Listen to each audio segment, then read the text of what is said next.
ایک انسان وہ ہے کہ جو بنیادی طور پر جذبات سے فیصلہ کرتا ہے. آپ اس کے جذبات کو اپیل کر لیجیے، وہ آپ کی بات مان لے گا. ایک آدمی وہ ہے کہ جو پہلے بات کو سمجھنا چاہتا ہے کہ میری عقل بھی اس بات کو تسلیم کرتی ہے کہ نہیں. بس یہ ڈسٹنکشن ہے. جو شخص چاہتا ہے کہ پہلے سمجھوں پھر مانوں، وہ انٹلیکچوئل ہے، چاہے ان پڑھ ہو. An absolutely illiterate person can be an intellectual and a PhD can be a جذباتی آدمی. پی ایچ ڈی ہونے سے کیا ہوتا ہے؟ ایموشنل ہو سکتا ہے. پی ایچ ڈی تو اس نے کی ہے کیمسٹری میں کی ہے، کسی اور میں کی ہے، بہت دیر تک بیٹھا رہا ہے بیچارہ، اور وہ بہت سے اسٹیٹسٹکس جمع کی ہیں، ڈیٹا فراہم کیا، اس کے اوپر کوئی ایک پیپر لکھ دیا، پی ایچ ڈی ہو گئی. ضروری نہیں کہ پی ایچ ڈی اس کے اندر کامن سینس بھی ہو. کامن سینس بہت بڑی ریئر سینس ہوتی ہے. It's called common sense but rarely found. اسی طریقے سمجھ لیجئے الٹریٹ شخص بھی، لیکن یہ کہ اگر اس کا مزاج ایسا ہے، اس کی ایک شخصیت ہے کہ وہ پہلے بات کہتا ہے، بلکہ بات پہلے مجھے سمجھاؤ. وہ انٹلیکٹ سے یو کین اپروچ ہم تھرو ہز انٹلیکٹ. یو میں سے کہ اس کے جذباتی سٹرکچر، اس کا ہارٹ، اس کے اور آپ کے درمیان اس کا انٹلیکٹ حائل ہے. You have to go through it. You can't reach his heart except through his intellect. ایک آدمی وہ ہوتا ہے جس کا یہاں کچھ ہے نہیں، کوئی نظریہ نہیں، کوئی خیال نہیں، نہ وہ عقل سے کوئی زیادہ سوچتا ہے، نہ کوئی. آپ نے اس کے اچھی بات کہی، اس کے دل میں اتر گئی. از دل خیزت بر دل ریزت. خلوص کے ساتھ آپ نے ایک بات کہی، بات اچھی تھی، اس کی فطرت نیک تھی، اس نیک فطرت اس بات جا کے اپیل کر گئی. And he starts going with you. میں نے تبلیغی جماعت کا اور ان تحریکوں کا جہاں تقابل کیا ہے کہ تبلیغی جماعت کی جو اپیل ہے ایموشنل ہے، انٹلیکچوئل نہیں ہے. وہ ایموشنلی اپروچ کرتے ہیں، اور جو ایموشنل پیپل ہیں وہ فوراً ریسپونڈ کرتے ہیں، پھر انہیں وہاں سے وہ اچک لیتے ہیں. نکلو اب اس ماحول سے، 3 دن کے لیے آؤ، 40 دن کے لیے آؤ، 4 مہینے کے لیے آؤ، جو بھی آؤ، 3 چلے لگاؤ، تاکہ ایک نئے ماحول میں لا کر ان کی جو ہے وہ ایک خاص قسم کی وہ ذہنی اور ان کی ایک مزاج کی ساخت بنا دی جائے. تو یہ کا طریقہ بہت صحیح ہے. It's very perfect. ان کی میتھڈالوجی میں کوئی لوپ ہول نہیں ہے، یہ میں آپ کو بتا دیتا ہوں. اس لیے کہ آج اس کے شخص کے دل میں ایک اچھا جذبہ ابھرا ہے، اور وہ کل ہو سکتا ہے نہ رہے. یو کیش، ابھی کیش لو، ان سے نقد لو، نکالو بھائی، وقت نکالو، نقد. اور ان کا بڑا پیارا جملہ ہے، گھر گئے تو گر گئے. بڑا پیارا جملہ، گھر گئے تو گر گئے. یعنی یہی وعدہ تو کر لو نا کہ بھائی ارادے تو کر لو. بڑا پیارا انداز ہے یہ. بھائی ارادے تو کر لو. وہ ارادہ کر لیا تو آپ ایک وعدے کی وجہ سے بند گئے. اب یہ کہ اچھا بھائی چلو نکلو، اب نکل گئے تو پھر تو ان کے قابو میں آئی گئے. اب آپ انہوں نے 24 گھنٹے وہ آپ کو جو ہے اس میں رکھنا ہے کہ وہ آپ اپنی ساری سوچ وہ سب کی سب جو ہے وہ سب جاتی رہے گی.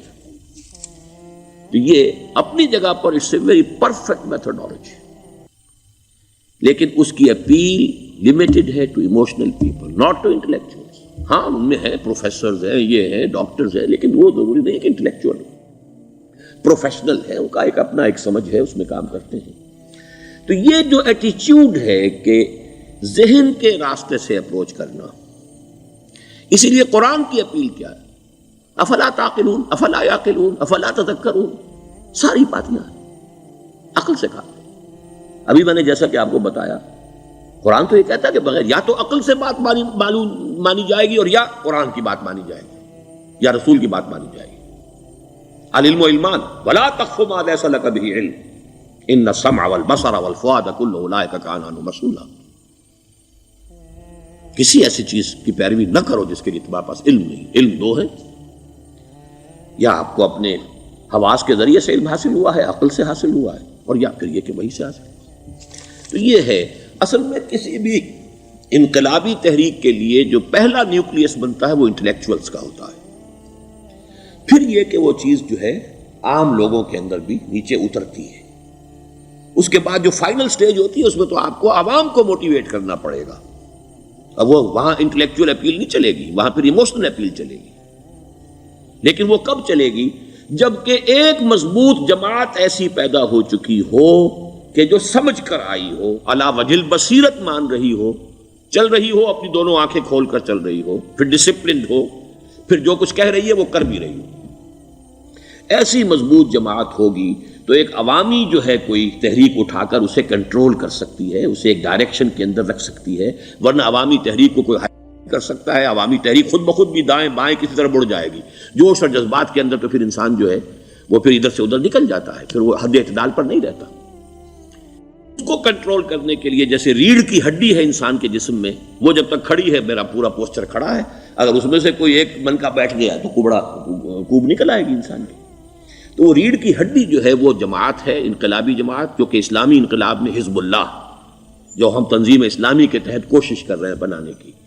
اور یہ کہ اس کے لیے انٹلیکچوئل اپروچ کے لیے یہ سارا معاملہ ہے کہ جو اسلام کی نشأت ثانیہ سے شروع ہوا اور یہ سارا کام جو اب ہو رہا ہے، آپ سے بات ہو رہی ہے، آپ کو سمجھانے کی کوشش ہو رہی ہے کہ دین کو سمجھیے کہ دین ہے کیا، اس کا ہدف کیا ہے، اس کا بیسس کیا ہے، اس میں پرائرٹیز کیا ہیں. یہ ساری چیزیں کہ سمجھ سے آئیں آپ کے اندر، پھر آپ سمجھ کر اس شے کو قبول کریں. یہ ہماری پرائرٹی ہے. ہم آپ کو ایموشنلی موٹیویٹ کر کے حرکت میں نہیں لانا چاہتے. وہ سٹیج آئے گی، جب آئے گی، اگر وہ مضبوط جماعت پہلے تیار ہو جائے تو پھر وہ سٹیج آئے گی، پھر عوام کو موٹیویٹ کریں گے. اور اس وقت میں سمجھتا ہوں کہ اگر کوئی ایسی شکل ہمارے ذریعے سے اللہ نے پیدا کر دی تو مجھے یقین ہے کہ تبلیغی جماعت کے لوگوں کی بہت بڑی تعداد جو ہے کھنچ کر آ جائے گی، جیسے ویکیوم میں کوئی چیز کھنچ جاتی ہے. لیکن جبکہ انہیں معلوم ہو جائے کہ ہاں دین ہے واقعتاً، یہ کوئی اقتدار کی جنگ نہیں ہے، یہ کوئی اور مسئلہ نہیں ہے، کوئی اس میں شک و شبے سے بالا تر بات نہیں ہے، خالص دین کا مسئلہ ہے، اور اس کے اوپر کوئی تحریک شروع ہوئی تو پھر وہ نکل آئیں گے لوگ. حضور کے زمانے میں بھی سمجھ لیجیے، جیسا کہ میں نے کہا الٹریٹ ہونا اور بات ہے، لیکن یہ کہ انٹلیکچوئل جو ہے وہ اسٹرکچر آف پرسنالٹی ہوتا ہے، انٹلیکچوئل یا ایموشنل. یہاں پر ایک جملہ ذرا نوٹ کر لیجیے اگر آپ کے علم میں نہ ہو. جبران، خلیل جبران جو ہے یہ ایک عیسائی مصنف تھا عرب لبنان کا، لیکن بہت بڑا ادیب تھا. تو اس کا ایک جملہ ہے، عقل سے روشنی حاصل کرو لیکن جذبے کے تحت حرکت کرو. یعنی عقل سے روشنی حاصل کرو، جانا کدھر ہے، منزل کیا ہے، ہدف کیا ہے، یہ عقل سے طے کرو، یہ جذبات میں طے نہ کرو، یہ تو غلط ہو جائے گا، ڈائریکشن ہی غلط ہو جائے گی. لیکن جب طے کر لیا، عقل سے پہچان لیا، دس از دی آئیڈیل، دس از دی گول، یہ میرا مقصود ہے، اب عقل کو ذرا ایک طرف رکھ دو. اگر عقل کو رکھے رکھا یہ چلنے ہی نہیں دے گی، یہ کہے گی کہ ذرا سوچو تو صحیح، بیوی بچے ہیں، یہ ہے، گھر بار ہے، یہ عقل تو پھر یہ سکھائے گی. عقل کے معنی باندھنے کے ہیں، یہ معلوم ہے آپ، عقل کے معنی باندھنا. اقال جو یہ عرب لوگ اپنے سر کے اوپر یہ لگتے ہیں، اقال، یہ کیا تھا اصل میں؟ یہ عرب بدو جب ہوتا تھا، بدو وہ اپنے سر پر ایک رسی باندھ لیتا تھا کہ جہاں کہیں وہ اونٹ سے اترے گا وہ رسی اپنے سر پر سے کھولے گا اور اونٹ کا گھٹنا اس سے باندھ دے گا. ایک گھٹنا باندھ دیتا تھا تاکہ اب یہ اونٹ دوڑنے کے قابل نہیں رہا، 3 پاؤں سے اچک اچک کر، ادھر سے کوئی کیکر کا درخت ہے کچھ کھا لے گا، کہیں اور چلا جائے گا، دوڑ تو نہیں سکتا. اس رسی کو وہ اقال کہتے تھے. اب جب اس نے پھر چلنا ہے، سفر شروع کرنا ہے، وہ رسی اونٹ کے گھٹنے پر سے کھولی اور اپنے سر پر باندھ لی. یہ اقال تھا جو اب یہ سنہری اقال باندھے پھرتے ہیں بادشاہ لوگ. That is the basis of their اقال.